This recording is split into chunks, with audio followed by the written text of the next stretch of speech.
Bueno, hicimos con ellos excursiones muy bonitas, nos llevaban. Claro, pero esto puede ir al texto. Sí. En cambio, lo que pueda estar grabado. Sí.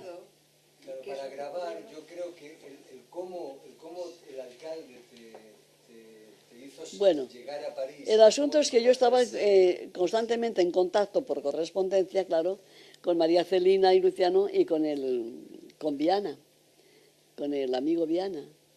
Y nos escribían, claro, me escribían, escribía yo, querían saber cómo estaba y todo esto. Y de repente recibo una carta de Viana diciéndome que se había formado el SERE, el Servicio de Evacuación de Refugiados Españoles, sostenido por el gobierno español, y en contacto también con los cuáqueros y con todas estas otras organizaciones, con la JARE. No se llevaban muy bien porque el SERE era republicano y la JARE era comunista. Y no, ¿eh? ¿Es así? Es que no son negrinistas. La SERE era del gobierno de Negrini. La JARE fue la que organizó Prieto. Prieto, pero había muchos. La SERE era tildada de procomunista. Sí. La SERE era tildada de procomunista. Pero no, la JARE era... No, la JARE era de socialista. Prietista. Prietista. Vamos, da igual eso. Era prietista, sí, rectifico. La JARE era prietista y el SERE era... Entonces, estaban muy en contacto con la JARE y con los cuáqueros, que también nos prestaban mucha ayuda. Y entonces me dice Viana, si tienes forma de llegar a París, aquí tienes empleo. Lo que no te puedo hacer es venir. Tú sabrás cómo te las arreglas. Pero si puedes llegar a París, aquí tienes empleo. Aquí está Celina y Luciano. Luciano estaba de extranjero, después os cuento el detalle. Esto, bueno, y yo enseño aquella carta, se la leo a ellos. Esto fue ya en el mes de abril, largo. Y me dicen, bueno, que vamos a ver cómo hacemos y tal.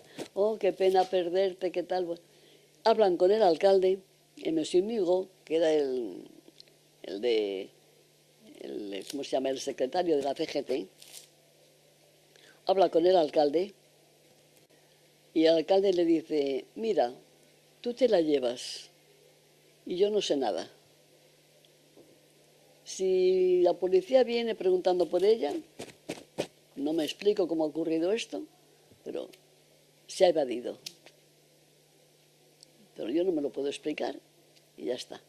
Pero esto no es un compromiso para usted. No, yo me arrange. Yo ya me las arreglo. Total, que yo salí así de París. Yo me fui con Monsieur Migaud, al día siguiente con mi maleta, me metió en un tren a París, en primera, claro, y me dice, duerme todo el tiempo que puedas o hazte la dormida. Cuando venga el revisor, como es amigo, yo le diré que eres mi sobrina y que te llevo a París. Y así fue. Vino el revisor, yo no tenía papeles, yo no tenía nada. Vino el revisor y habló con él se levantó, le contó no sé qué historia y se fue tranquilamente y llegamos a París, a la estación del Quai d'Orsay. Me metió en un taxi con él, me llevó al SERE, a la Rue Saint-Lazare 94. Subimos al primer piso y nos encontramos, claro, a Celina y Viana, que tan bueno. Entonces, Monsieur Migaud dice, son esto, ¿no? Yo le presento a Monsieur Viana, Monsieur Migaud, todos se saludan, hablan francés, claro. Y bueno, ya estás aquí y tal. Esos son los amis, ¿no? Me digo, sí, y c'est le Migaud du Ségué, sí. Bon, très bien. Alors, j'ai fini. Mission accomplie, j'ai fini. Au revoir, moi, a todos.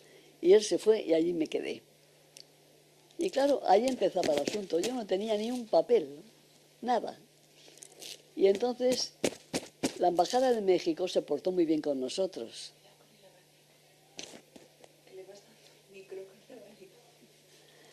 Sí, pues sí. La Embajada de México se portó muy bien con nosotros. Viana, como era el jefe de las oficinas de repatriación, y Luciano era el jefe de pasaportes. Lo tenían todo muy dividido. Y Celina era la secretaria, digamos, de él. Y yo me quedé allí a trabajar también, pues otra secretaria más, secretaria de la secretaria, vamos. Pero ya entré con un sueldo, con el mismo que tenían casi todos, con 150 francos, que en ese momento era muchísimo. Daba para vivir, pagar un hotel, mantenerse y comprarse algo. Muy cómodo. ¿Cuál era vuestro trabajo en el SERE? ¿Cuál era el trabajo que hacíais en el SERE? Pues mira, trabajo administrativo totalmente. ¿El objetivo del SERE? Sí, del SERE, todo, claro. ¿Cuál era el objetivo? ¿Puedes explicar? El objetivo era todos los trámites necesarios y que se cursaban a las autoridades y a las navieras para tratando de embarcar españoles exiliados. Todos los que podían salir de los campos de concentración y que se documentados y que estaban incluidos en una lista de embarque, que podían incluirse en una lista de embarque, primeramente avalados, por supuesto, por autoridades del SERE, y entonces pues eso, se preparaban los embarques de salida de todos los exiliados. Y allí se preparó el Ipanema, se preparó, aunque se lo fletó Neruda, cantidad de barcos que salieron para México, muchísimos, muchos, no voy a nombrar barcos, no vale la pena. Casi todos de la Sarcelles Réunie, que era la que más trabajaba con nosotros, o nosotros con ella. Entonces, yo me quedé allí, claro, sin papeles. Y Viana entonces había presentado una lista de empleados, de funcionarios del SERE, que él tenía incluidos en una demanda a la prefectura de París pidiendo que les dieran un laissez-passer, que les permitieran permanecer en París hasta que pudieran irse, hasta que pudieran incluirse en un embarque. Esta lista nunca se aprobó, claro, pero la Embajada de México es la que presentó esta lista. Y entonces con la copia de la lista presentada por la Embajada de México y pedida por el SERE, con esa copia, como único documento, yo me moví en París hasta el mes en Francia hasta el mes de octubre. Bueno, en abril, a fines de abril, ya en mayo, localizo a mi hermano. La vida allí era, comíamos en un restaurante de allí de la vuelta de la rue Saint-Lazare, pero en el barrio de Clichy. Y ahí estamos en un restaurancito que estaba enfrente al Moulin Rouge, justamente. Y muy en el barrio latino. No tanto como latino, pero allí comíamos y tomábamos un menú. Había tipus A y tipus B, tomamos uno de ellos. Los días de fiesta nos permitíamos ir a otro restaurante que estaba en los campos, en el Boulevard Saint-Michel, que se llamaba La Rallye. Y allí íbamos los domingos a comer porque era un menú un poquito más tal, y había un postre que a mí me encantaba, que era la pêche melba. Era delicioso. Y allí íbamos los domingos. Y comíamos a diario pues en el restaurante que había. Te daban una entrada, un hors d'oeuvre, después 2 platos, un postre y pan, vino, tal. El vino lo podías cambiar por cualquier otro plato. Yo, como no bebía, o se lo pasaba a Luciano o tranquilamente lo cambiaba por un dessert, lo cambiaba por un postre, porque eran todos tan ricos que me ponía morada de puro postre. Así estuvimos. Bueno, en una de estas, te digo, encontré a mi hermano, todos los días leía el periódico porque venían las listas de los refugiados que estaban en los campos, y lo encontré en Argelès-sur-Mer. Le escribí inmediatamente, me contestó, le llegó la carta, me contestó, diciendo que estaba desesperado, claro, que estaba casi con ganas de volverse a España, Y yo, no se te ocurra hacer eso ni por todo el oro del mundo.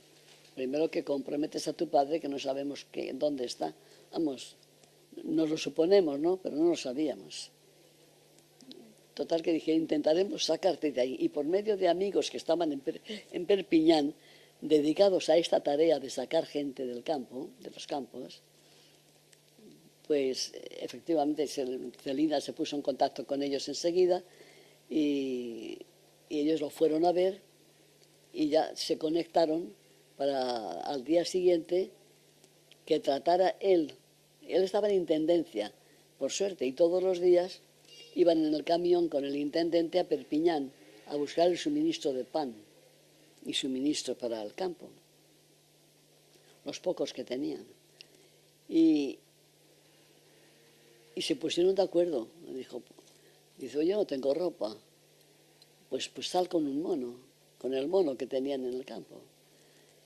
Y lo fueron a buscar y dice, mira, tú sales con él, tú te las arreglas para escapar, yo voy a seguir el camión. Iban los dos amigos, yo creo que ya se conocían, ¿no? Porque si no es imposible que esto... Imposible, no ha ocurrido, claro. Y entonces, mientras estaba en la proveeduría, el intendente firmando la lista y cargando el camión, Julián bajó, mi hermano bajó y echó a andar. Y se metió en el coche con estos. Y echaron a andar para Perpiñán. Le facilitaron ropa, pero bueno, ¿qué ropa? Un abrigo que le llegaba hasta los pies, una bufanda que le colgaba. Si habéis visto la película esa de El Quinteto de la Muerte, bueno, pues era L. Guinness enteramente con aquel atuendo, solo que negro como un chamizo de 2 meses en el campo al aire puro, ¿no? Bueno, lo metieron en un tren, él hablaba francés, lo metieron en un tren a París. Y claro, él se bajó en la estación de Austerlitz. Y ni bien lo vieron salir, la policía lo pescó y lo llevó al puesto de policía. Entonces él se le ocurrió decir que acababa de pasar la frontera y que venía con información interesante para el gobierno de la República, que él tenía que llegar. Entonces le pidieron documentación y él enseñó su carné de maestro superior, que era el de magisterio superior, egresado, y su carnet de la FETE. La FETE era la Federación Española de Estudiantes, de Trabajadores de la Enseñanza. Y le enseñó todo esto, y tuvo la gran suerte este tío de que dio con 4 policías que eran afectos a nuestra causa, que eran socialistas. Entonces lo ayudaron, le extendieron un laissez-passer que no se lo daba ni a un ministro, y le extendieron un laissez-passer por 15 días, en París. Esto es de ensueño, esto no se cree. ¿Por qué Luciano? Ahora te cuento cómo vivió Luciano en París, ¿no? Vivió como amante de su mujer, porque ella tenía un laissez-passer para residir en París mientras conseguían lo de la embajada. Pero Luciano no, estaba obligado a volver a Burdeos y se quedó allí. Entonces, en el hotel, quien firmó la ficha del hotel fue Celina. Y ella decía, bueno, pero ¿y mi marido? Dice, bueno, si él viene, si la policía viene, pues no sabemos nada. Es un señor, un amigo que viene a verla. Así que Luciano vivió como 5 meses o así en París como amante de su mujer. ¿Y el Luciano había sido? ¿Luciano qué cargo tenía? Era director general del Instituto de Crédito de las Cajas de Ahorro. Era un cargazo político. Bueno, total que mi hermano con ese pase, pues se instaló tranquilamente, se instaló en el hotel nuestro, en una habitacioncita que había allí frente a la mía, abuhardillada, ¿no? Le dijo que encantado, ¿no? Tenía una cama, tenía un lavabo, que es lo que tienen en Francia, pero luego te quieres duchar, tienes que pedir la ducha, etcétera, etcétera. Sobre todo entonces era así. Ahora ya hay cuartos de baño, pero entonces no, estos hoteles de medio pelo no lo tenían.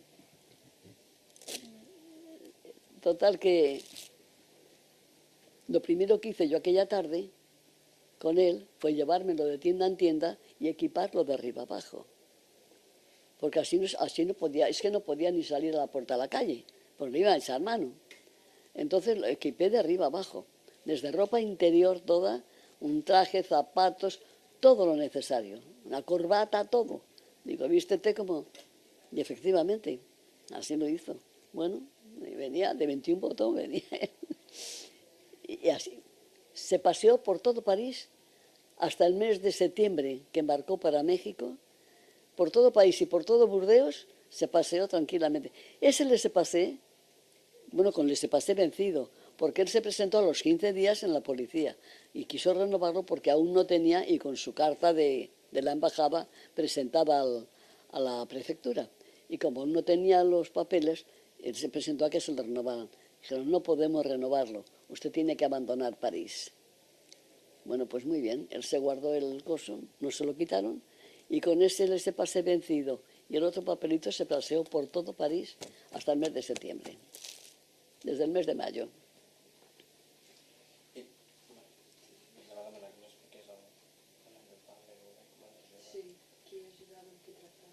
Te iba a preguntar que nos explicaras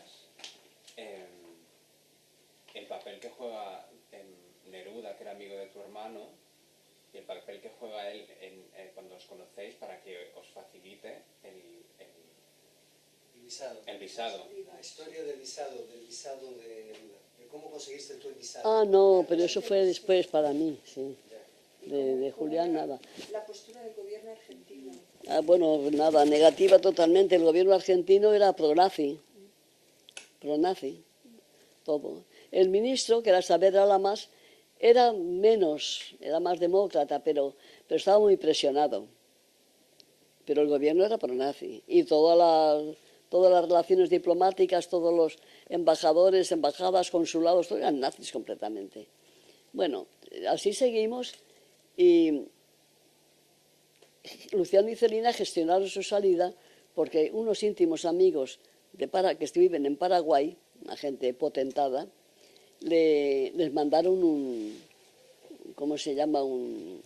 billete, le mandaron un billete de un pasaje para Paraguay, que tenían que retirar en la estancia de Reuni. Y a mí me llegó el momento de qué tal y dije, bueno, pues, ¿a dónde voy yo? Pues yo a México no quería ir, porque nuestra idea con mi hermano era ir a Argentina, pero la cosa se precipitó porque estalló la guerra. Total, que seguimos en París todavía. Y cuando el 1 de septiembre, el 3 de septiembre, por los altavoces, estábamos en el café, empezaron a decir la guerra eclaté, todos espantados. Bueno, ¿y ahora? Algo tremendo. A los 2 días, enseguida, una orden de que todos los ciudadanos, todos los residentes tenían que andar con la máscara antigas, la barquillera le decían los españoles, con la máscara antigas colgada. Los franceses la pedían en sus respectivas comisarías y todos los extranjeros tenían que reclamarla en las respectivas embajadas. Tú fíjate, a los exiliados que pronto se nos conocía, porque éramos los únicos que no teníamos no llevábamos la máscara colgada, porque no. ¿A quién nos la iba a dar? ¿Quién nos la iba a dar? Íbamos a ir a la embajada a pedir, a coger uno por uno, porque ya sí, al que podía echar mano, le echaban mano y lo metían en un tren o en un y lo mandaban a España. Ha habido más de un caso. Bueno, lo hicieron con Compañía y con Zuga Zagoitia, con Zuga. Y estalla la guerra. Bueno, seguimos viviendo más o menos de la misma manera, pero ya preocupados con todas las distintas estas disposiciones que salían a diario.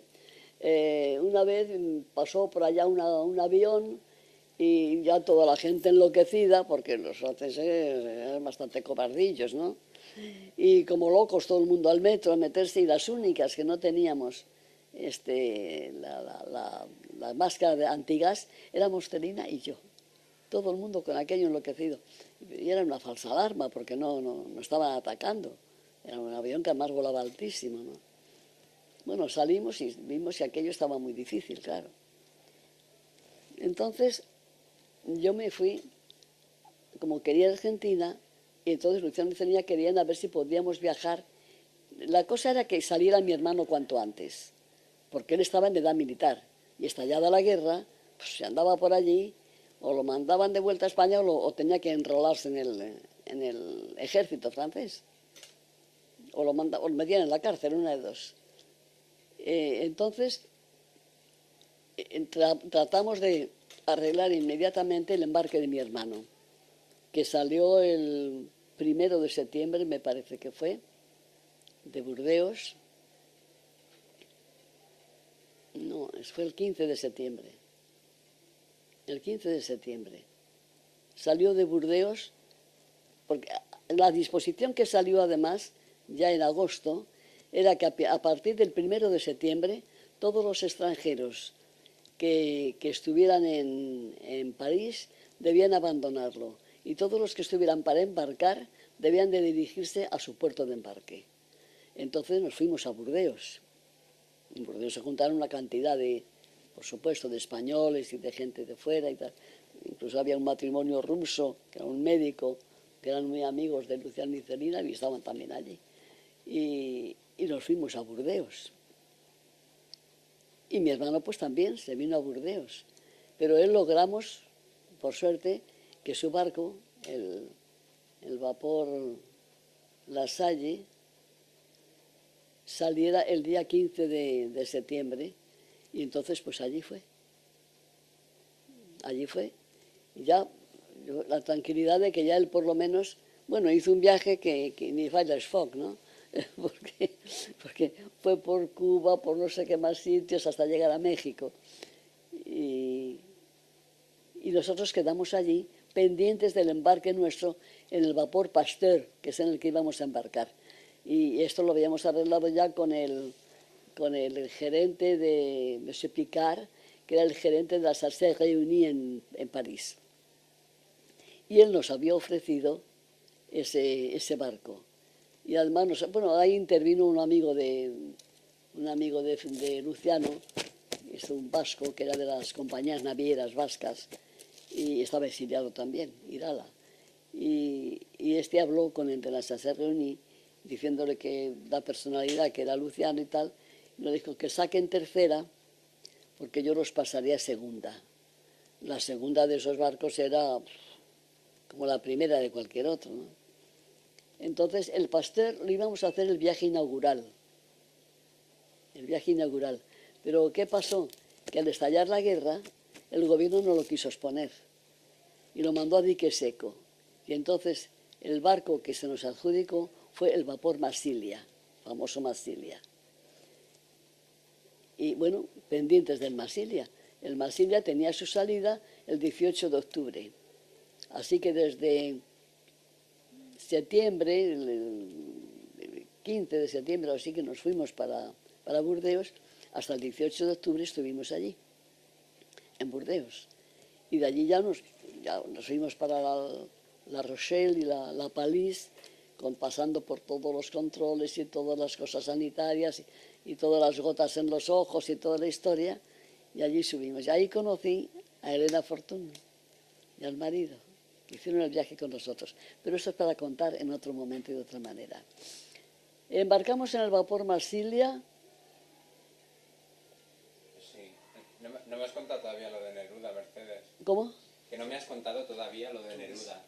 El visado. ¿Cómo consigues? Ah, claro. ¿Cómo consigues el visado? Viste, sí, decidido ya que salíamos y yo trataba de salir con ellos, me fui al consulado argentino y con un pasaporte que me habían hecho del gobierno republicano en el exilio, claro, y que me habían firmado, y yo llevaba con mi pasaporte para que me firmaran el visado en tránsito, porque yo iba para Chile oficialmente, iba para Chile. Y entonces me dijeron que no, que lo sentían mucho, pero que no podían, que yo era menor de edad, y que claro, tenía 21 años, y aquí entonces era mayor de edad los 23, las mujeres. Entonces, y en Argentina también, pero sobre todo en España. Entonces, que tenía que tener un permiso de mi padre o un pasaporte del gobierno de Franco. Bien, ninguna de las cosas podía tener, porque en el mes de junio de ese año tuvimos la noticia de que mi padre estaba encarcelado. Entonces yo no podía de ninguna manera conseguir eso, ni iba a servir para nada. Bueno, y comentando esto con ellos y con mi hermano era muy amigo del secretario de Neruda, porque eran compinches de andanzas de la barraca y todo esto, cuando él andaba en la barraca con Federico, y le decimos lo que ocurre. Dice que no, dice, déjame, vamos a hablar con Pablo. Entonces le cuenta, dice, y me citan, nos vamos un día a verlo. Dice, ¿qué pasa, nena, que no te quieren visar? Digo, no. Dice, pero vas a ver cómo te visan. Y me hizo una carta, un permiso de residencia por 2 años en Chile, firmado por él. Dice, vamos a ver si son capaces de no firmarte en tránsito este papelito. Efectivamente, yo con aquello sellado por todas partes, copiado y de todo, con aquel documento que después me ha quedado por ahí, que me da una pena tremenda porque eso es un documento histórico, para poner en un cuadro, vamos. Ya sé dónde quedó, en la prefectura de Buenos Aires, cuando nos dieron los documentos de residentes. Entonces, con el documento este yo me presenté en el consulado y tomándome un poco el pelo, ya está aquí la niña linda, ¿qué tal? Y digo, sí, pero mire, es que tengo este documento hecho por el cónsul, el doctor Neruda, y para que por favor me lo puedan visar en tránsito, porque yo no me voy a quedar en Argentina, yo quiero en tránsito. ¿Y por qué no se quedan en Argentina? Porque ustedes no me dejan, pero si me dejan me quedo. Total que me visaron, claro, me tuvieron que visar. Era un problema ya sí, no, era un problema de protocolo ya, ¿no? ¿Cómo no me iban a avisar, no? Y me visó. Y ya con mi visado, pues ya a gestionar enseguida lo del pasaje, conjunto con ellos. Bueno, y ya con todo eso hecho, nos fuimos para Burdeos. Y cuando nos presentamos en Burdeos con nuestros papeles, me dicen que sí, que está muy bien, pero que ese visado me lo tiene que refrendar. No, yo me fui sin el visado, yo me fui simplemente con el documento de Neruda. Y me dijeron allí que ese visado me lo tenía que firmar el cónsul argentino. O sea, ese permiso.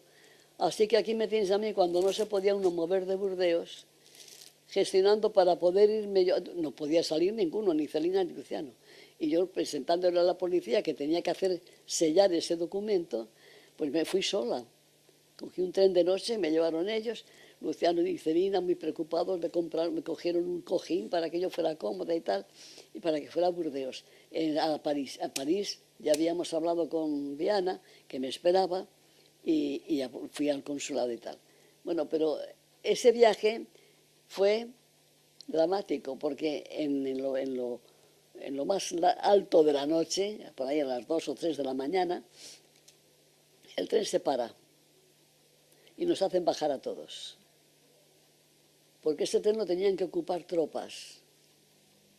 Entonces nos hicieron bajar a todos. Y yo decía, pero yo tengo que estar mañana sin falta en Burdeos.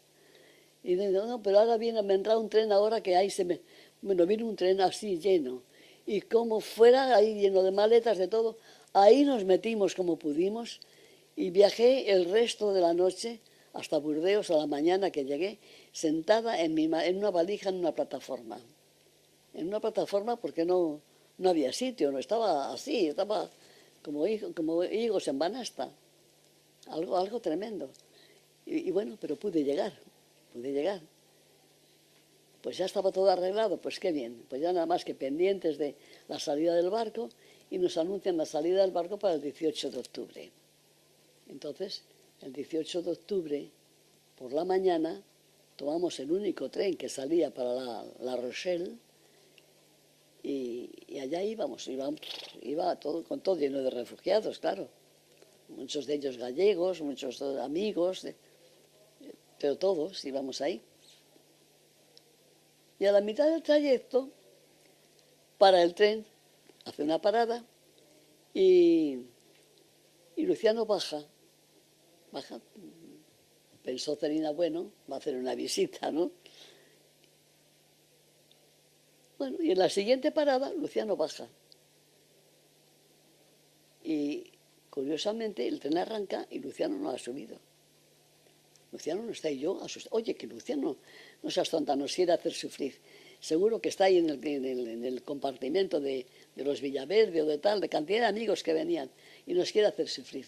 Tú como si nada. Digo, pero oye, que no, que yo creo que no ha subido. Sí, mujer, sí, está por ahí, ¿cómo no va a haber subido? Llegamos a La Rochelle, nos bajan todas las valijas, nos bajan todo, nos quedamos ahí y Luciano no estaba en el tren. Se había quedado en la estación intermedia. Y sabíamos o nos habían dicho que no había ningún tren más para La Rochelle ese día. Bueno, Celina se puso a llorar como una magdalena, que yo no embarco sin Luciano, que yo no embarco sin Luciano. Y total que le digo, oye, vamos a hablar con el jefe de la estación. Es el único que se puede poner en comunicación con la estación donde quedó. Y efectivamente nos fuimos a hablar con el jefe de la estación.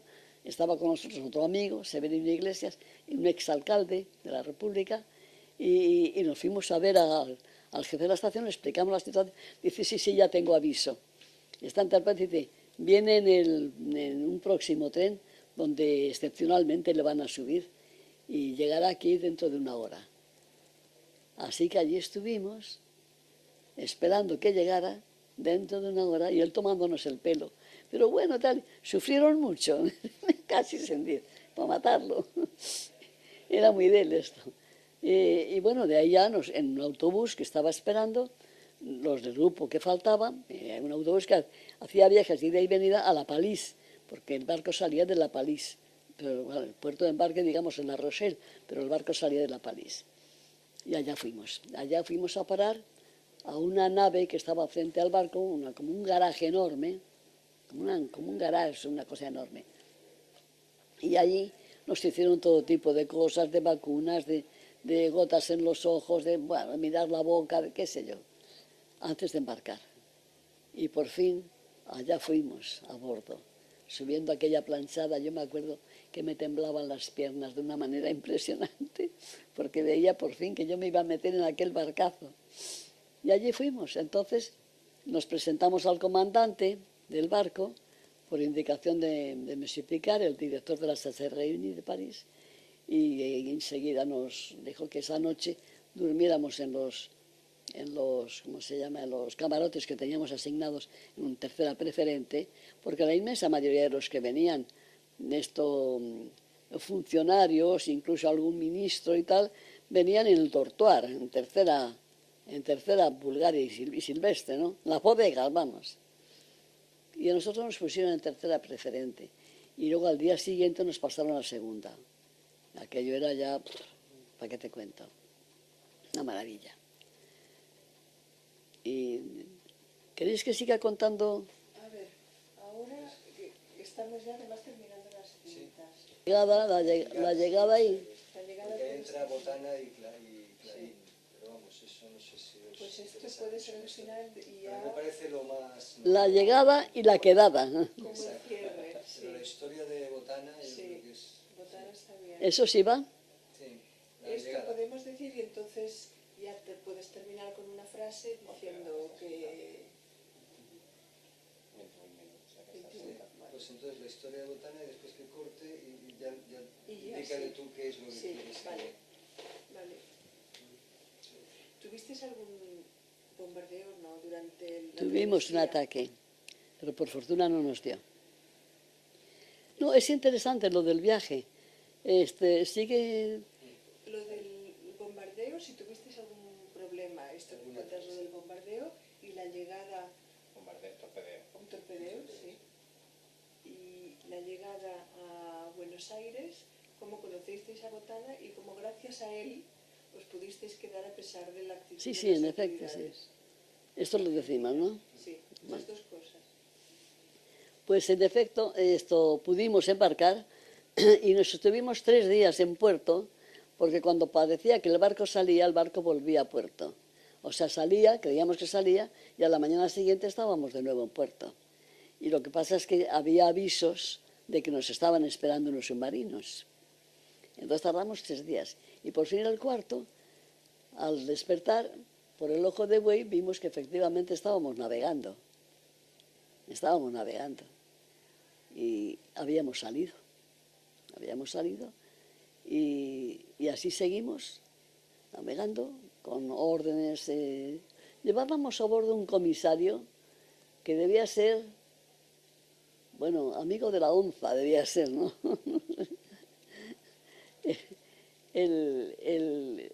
El comisario era un tío que si no era nazi le faltaba muy poco. El comandante era un hombre encantador, pero el comisario era un tipo repelente y los traía a maltraer a todos los españoles. Lo odiaban, pero se hacía odiar, ¿eh? Nos quería tener a raya. Bueno, se hacían todos los días, a las 3 de la tarde o así, se hacían ejercicios de salvamento y tiro. Entonces todos los días a esa hora se subía a cubierta, cada uno con su chaleco, salvavidas, y colocado en el panel del barco diseñado para tomar la barca correspondiente en caso de salvamento. Y entonces tiraban una diana sobre un flotador, tiraban una diana y cuando tenían una distancia necesaria hacían ejercicios de tiro en el barco. Y entonces allí estaban siempre todos los artilleros nuestros que venían en el barco, Sibisel entre ellos, Antonio Sibisel, y iban siempre a verlo. Miguel Cadenas, que había sido médico aviador, pero era médico fundamentalmente, y les interesaba muchísimo todo esto. Y a veces les daban incluso indicaciones, ¿no? Y eso se hacía todos los días. Nos llamó mucho la atención uno de los días un señor que era un español, pero antiguo residente argentino, que había venido, ese iba en primera, había venido a Europa a hacer un viaje de placer, le agarró la guerra y volvía en Marsilia. Y cada vez que salía y que se ponía en cubierta, iba con un tremendo paquetón agarrado. Un día, yo creo que fue Elena Fortún, que le dijo: seré curiosa, señor, ¿qué lleva usted ahí? Dice: chocolate, señora, chocolate. ¿Y para qué quiere usted chocolate si se lo tiran al agua? Para los tiburones. Dice: mientras les doy el chocolate me dejan a mí tranquilo. Mira qué humor. Les echaba el chocolate a los tiburones. El paquete entero se lo hubiera tragado uno en un momento. Bueno, esta es una de ellas. Y bien, el viaje fue bueno. ¿El torpedeo? Yo sola, ¿El torpedeo? ¿No se intentaron torpedear? Bueno, no lo supimos al llegar a Buenos Aires, por suerte. Pero por lo visto nos siguieron y atacaron con 2 obuses un submarino que nos esperaba en los alrededores en la entrada de Río de Janeiro. Y los obuses los tiraron, claro. No nos dieron por fortuna. Pero entonces, como también llegó el aviso, el radiotelegrafista recibió la noticia, entonces el barco se pasó de río, a no sé cuántas millas de río, se pasó no sé cuántas millas más hacia el sur. Y los despistó por completo. Entonces después dio vuelta y nadie sabíamos nada. Solamente los ya residentes argentinos o los argentinos que venía por lo menos uno, Alejandro Cullen, y dice: qué raro, estamos entrando en Río como si viniéramos de Buenos Aires y no de Europa. Y claro, es que veníamos del sur. Pero nadie sabíamos por qué. Luego, nada más llegar, en el diario Crítica salió la noticia que habíamos sido torpedeados, pero por fortuna, sin éxito, por fortuna. ¿Y cómo fue cuando llegasteis? Bueno, llegamos a Argentina y ya la noche que paramos en Montevideo se para una noche entera porque el barco entonces cambia aguas. Tiene que cambiar agua salada por dulce, porque luego lo que cruza ya es el Río de la Plata, todo el estuario del Río de la Plata, que es lo mismo que si estuvieras en el mar, porque es enorme, no ves la otra orilla, no la ves. Y allí estuvimos toda una noche. ya con mucha pena, porque claro, nos teníamos que separar unos de otros, y que iban artistas que venían artistas en el barco, venía Andrés Mejuto, que tocaba la armónica muy bien, y esa noche venía Guillén, un autor teatral, venían cantidad de gente estupenda, y esa noche la pasamos todos en cubierta, todos nos dejaron subir allí a segunda, y estuvimos en un salón de segunda todos cantando y cantando canciones de guerra y cantando, vamos, matando el tiempo y tapando el miedo y la preocupación sobre todo.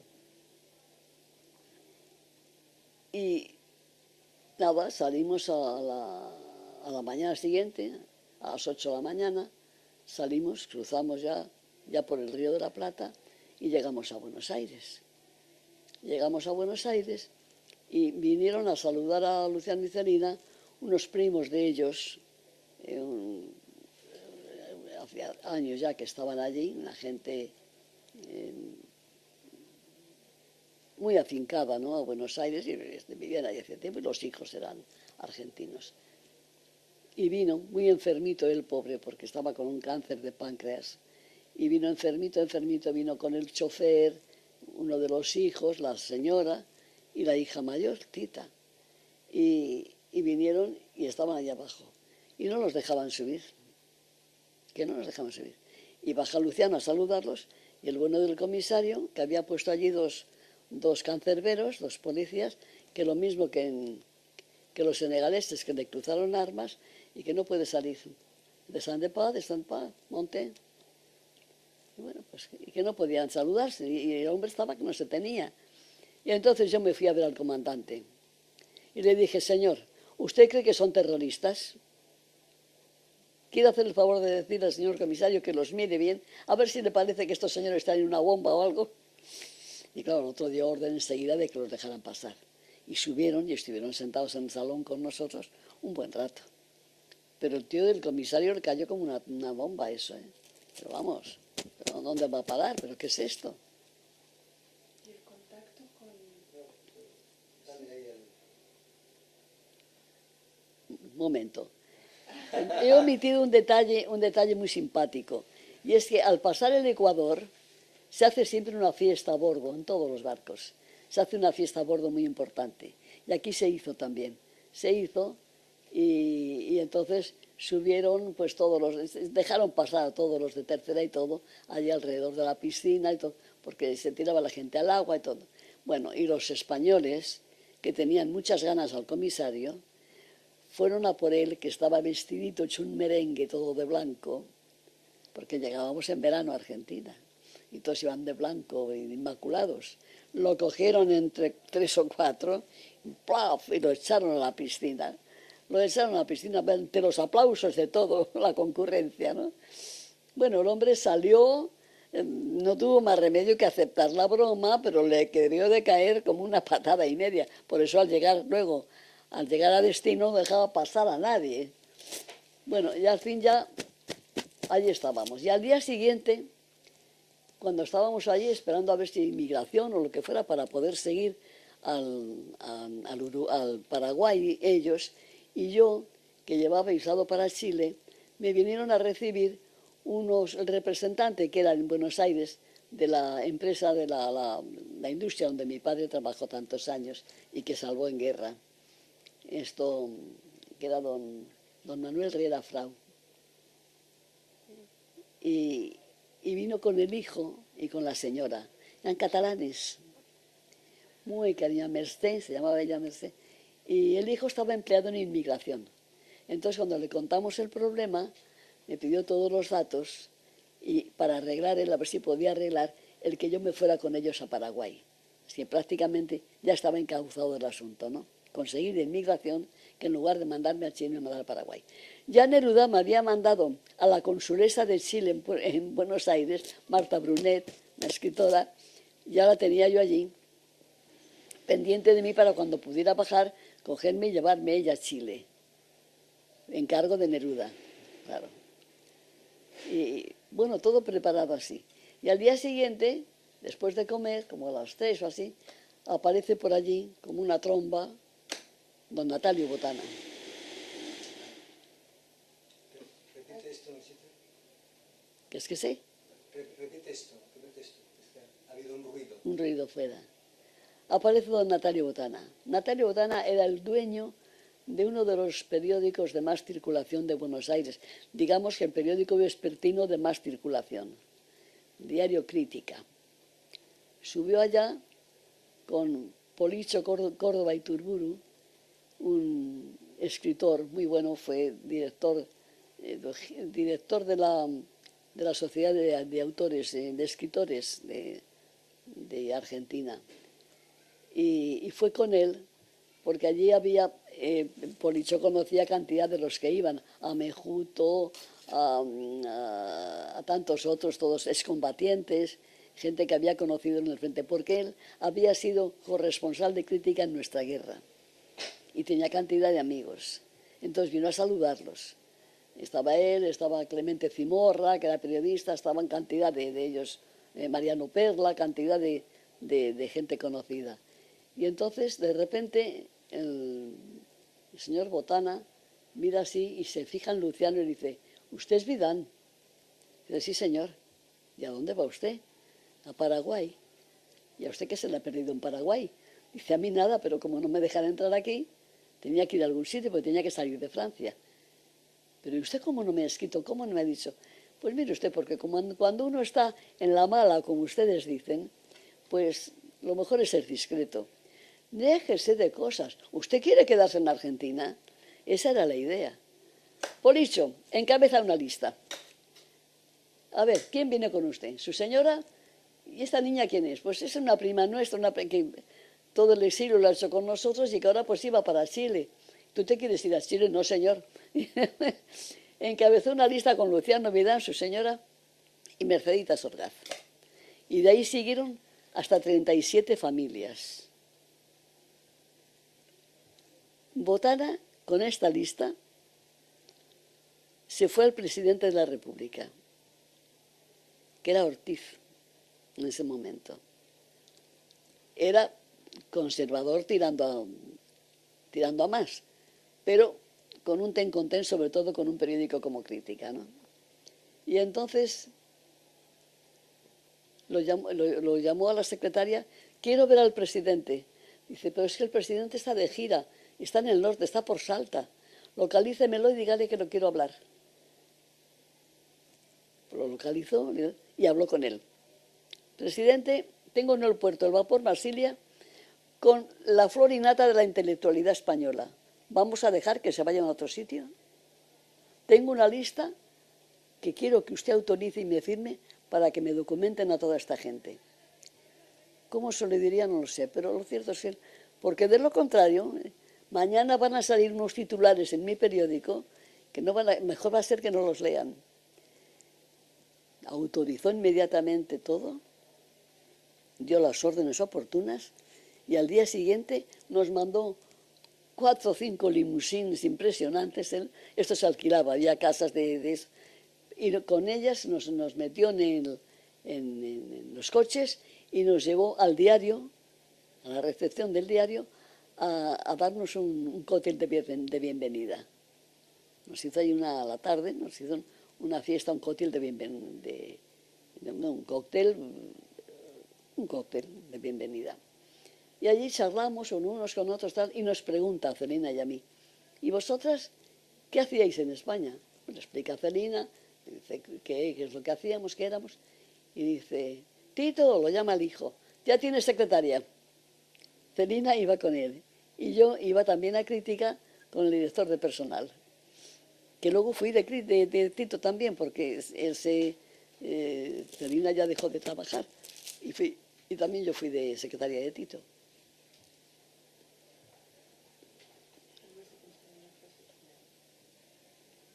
Total, que en ese momento quedamos empleadas Celina y yo. Le preguntó a Luciano: ¿qué puedo hacer por usted? Dice: pues yo quisiera orientarme primero, a ver cómo está esto, y si yo necesito ya voy a recurrir a usted. Porque yo tengo gancho, yo lo puedo meter a usted donde quiera. No, pero no se trata de esto. Muchas gracias, ha sido usted muy amable. Efectivamente, Nosotros quedamos empleadas inmediatamente con 150 pesos mensuales. No los ganaban empleados que llevaban 20 años en crítica, que ganaban 120. Nos recibieron de uñas, claro, porque estas... Cuenta la historia de la apuesta de los caballos de Botana. ¿De cuál? La historia de la apuesta a los caballos que hizo Botana. Ah, ahí voy a llegar, voy a llegar. No sé, nos facilitó todo lo que necesitábamos, claro. Pero ¿qué pasa? ¿Y por qué hizo todo esto con Luciano? Porque cuando él fue exiliado en España, en el año 30, cuando la dictadura de Uriburu, en Argentina, él, claro, era un exiliado de lujo, él venía con dinero. Pero los republicanos españoles lo atendieron muchísimo.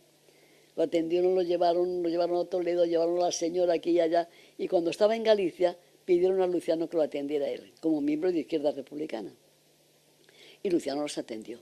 Y él se acordó. Se acordó que además cuando fue a pagar el hotel lo tenía pagado. Y les dijo, no, por Dios, yo soy un exiliado de lujo si quieren, pero yo traigo dinero. No es cosa de que ustedes vayan a pasar un apuro por mi culpa, les agradezco mucho tal. Y lo aceptó, claro. Y luego él le dijo a Luciano, dice, hay cosas, no le mencionó esto, pero dijo, hay cosas, Vidán, que no se olvidan. Y mi paso por España yo no lo olvido. Lo de los caballos, porque ya nos queda poquito. Sí, es que queda poquito. Poquita grabación. Bueno, a los tres o 4 días, o 5, nos cita el lunes siguiente. Nos cita a todos en el salón del despacho de él, porque nos quería dar un vino. Entonces llegamos allí y nos dice, bueno, vean, él tenía una cuadra de caballos, claro. No había ganado nunca en la vida un premio. Y dice, yo he tenido la gran suerte de que ayer ganar un primer premio de las carreras. Ahí se juegan muchísimo las carreras. Se juegan hasta el cogote por las carreras, todos. Los de más y los de menos, todos. Y dice, y aposté por los republicanos españoles. Y gané, la primera vez en mi vida que gané un premio. Estoy en la obligación de compartirlo. Y entonces había preparado ya con su secretario, su secretaria, que era María del Carmen Durán, y su secretaria con Córdoba y Turbio, con todos los correspondientes sobres, para cada uno personalmente, para cada uno los correspondientes sobres, y nos dio por persona 650, casi 700 pesos. A lo que tocaba el premio que él no ganó, pero nos lo dijo así. Era una manera elegantísima, como veis, de ayudarnos de entrada. Pues como 700 pesos a cada uno. Yo, ¿cómo os deciros lo que eran 700 pesos? Pues mira, dieron a casi todo el mundo para alquilar un piso, comprar los muebles, instalarse y empezar a vivir en Argentina. Pero así, pero para un mes de vivir bien, tranquilos, o 2, o 3. Porque si un sueldo normal era de 150, en su periódico, pues, bueno, los periódicos ninguno pagaba muy bien, ¿no? Eso es aparte. No, es verdad, pero era así. Esto, pues, ¿te imaginas lo que daba eso? Daba para encajarse bien, mientras tanto se iban... Bueno, y luego él colocó desde luego a bastante gente. A Miguel Cadenas, este médico tan amigo, lo metió con el consultorio del doctor Reilly, que era muy amigo suyo, y lo metió allí en el consultorio donde Miguel Cadenas empezó a trabajar y a trabajar hasta que pudo hacer la reválida, que le exigieron la reválida para trabajar como médico activo. Y tuvo que hacer la reválida en La Plata, que es prácticamente rehacer la carrera dando las materias que te piden.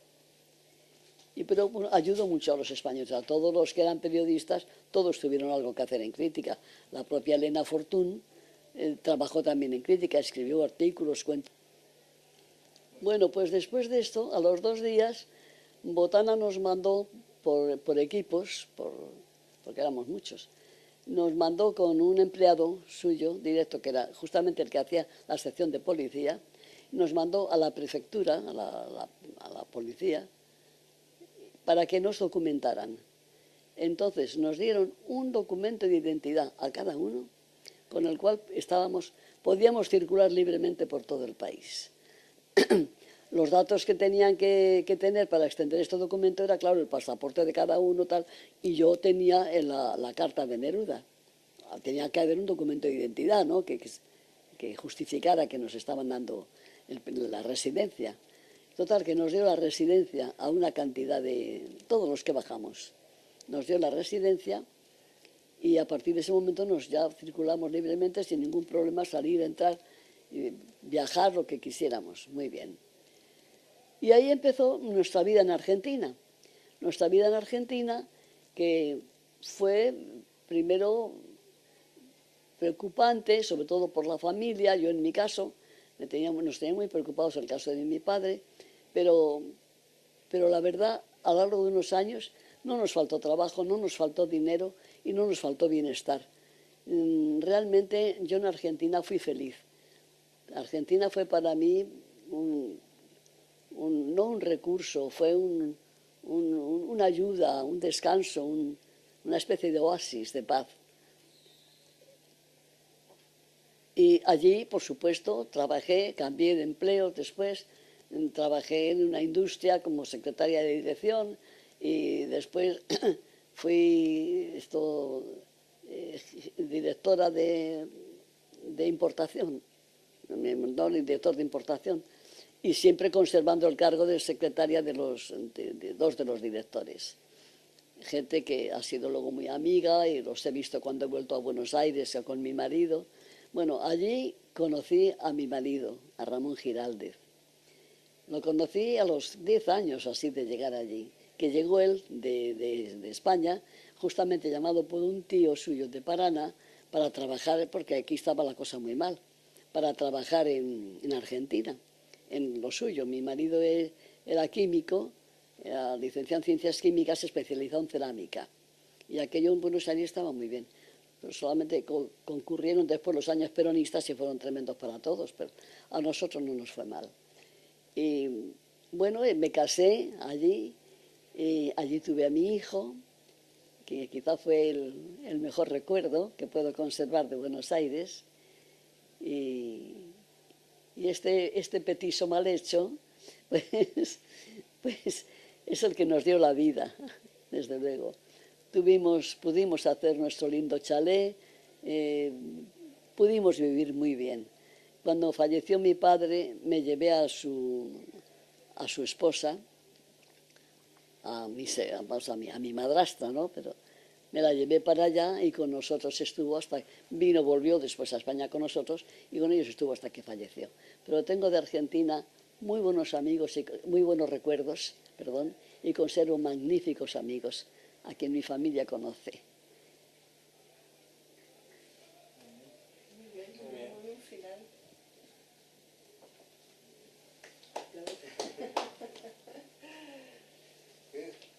Si te preguntan, ¿cuándo volviste? La pregunta de Carrillo.